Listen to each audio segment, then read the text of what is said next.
자유한국당 창당준비위원회 수석 대변인을 맡고 있는 최경환 의원입니다. 몇 가지 현안 사항에 대해서 말씀드리겠습니다. 지소미아 종료 유예 결정으로 일본의 수출 규제와 강제징용 배상 문제 등 얽히고 설킨 한일 관계가 해결의 실마리가 마련될 것으로 기대하고 있습니다. 그러나 지금 한일 간에 전개되고 있는 상황에 대해 우려를 표하지 않을 수 없습니다. 일본 아베 총리와 정부 관계자들은 아무것도 양보하지 않았다. 일본 외교전의 승리다. 향후 협의에는 응하겠지만 타협하지 않겠다는 등의 내용을 언론에 흘리며 여론전을 하고 있습니다.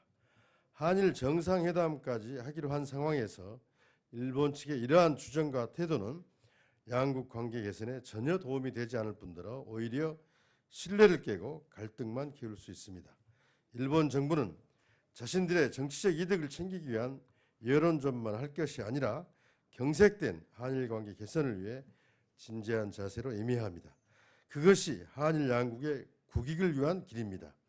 한국 정부도 지소미아 종료 유예 이후 진실 공방이 이루어지고 있는 상황에서 명확하게 한일 간 협상 과정과 내용을 공개하고 국민들이 납득할 만한 설명을 해줘야 합니다.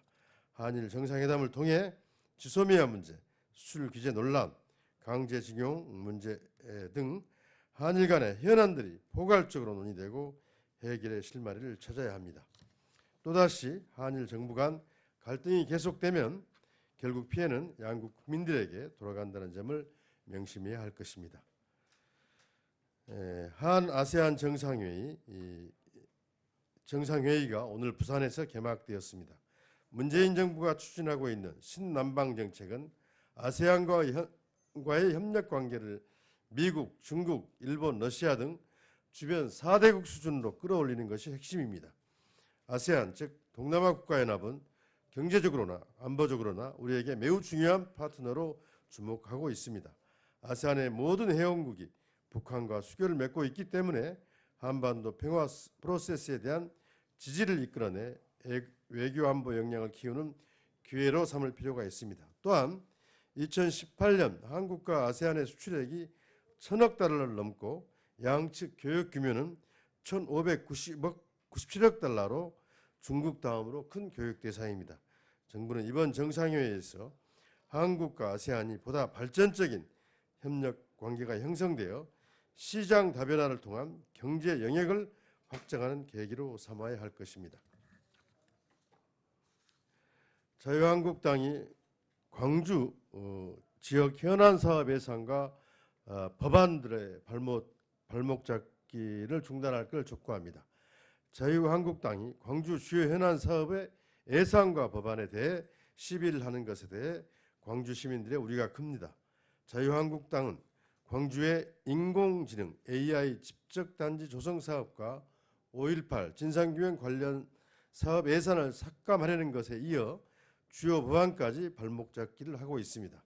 문화체육관광부가 진행 중인 앳 전남도청 5.18 사적지 원형 복원 사업의 안정적 추진을 위해 정부의 국립아시아문화전당 위탁 운영 기간을 5년 연장하도록 하는 아시아 문화 중심도시 조성에 관한 특별법 개정안은 문체부 법안 심사 소위에 협의됐으나 자유한국당의 반대로 심사가 전혀 이루어지지 않고 있습니다. 자유한국당은 이 개정안이 포함되면 법안 소위를 열지 않겠다고 버티고 있습니다.